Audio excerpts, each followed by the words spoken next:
And I see our young lady that's here, and she ready to go on deck. She also is a vendor out here as well, Miss Sandra Jackson. And Miss Jackson is a spoken word artist from right here in Lakeland, Florida. She's an active member of the Lakeland branch of the NAACP, and she loves performing. She loves performing, so she's going to give us some spoken word, and then we're going to keep our program flowing. So if you're here, you haven't checked in with me, let me know that you're here so we can kind of get you to the stage. I know we've had some add-ons as well. I see one young man, his parents are here, so I think he's ready to go as well. So we'll get him coming to the stage here momentarily. So we do have Miss Sandra. She's coming on forth and she's ready to perform. Thank you. Thank you. Hello, everyone. Happy Black History Month. And this poem describes my experience of discovering there was prejudice in the world as a child. And it's called A Wonderful World. I hope you like it. I was traumatized early in life. It was the moment I realized the color of my skin determined if I was hated or liked. And more confusion plagued my mind because playing on my TV were wholesome sitcoms with Andy Griffith, Barney Fife, and Little Opie.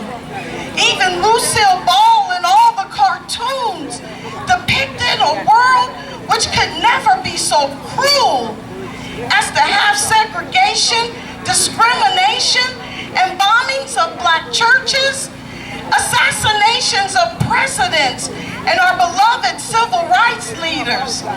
So can you understand why in this child's eyes, everything seemed to be disguised? And just as 2 + 2 is 4, how I longed for such logic to make sense in the world. Like, if I would love and respect you, you would love and respect me too. But this paradox in which I lived forced a maturity beyond my years. While I abided by the golden rule, I now knew of those who would judge and abuse totally based upon my skin's hue. But thankfully I was surrounded in love within my mom's inner circle. Beautiful blacks, whites, and Asians who fortified my hope of better times and strengthened my faith in a flawed mankind. So now as an adult, I look back in tears on that coming of age life lesson, and only now can see the pearl of wisdom hidden in between my childhood delusion. I learned that life should never reflect us, but we should impact life. And despite any social injustice, my fist of freedom will never unfurl. For in my heart, I believe like Louis Armstrong, it's still a wonderful world. Thank you.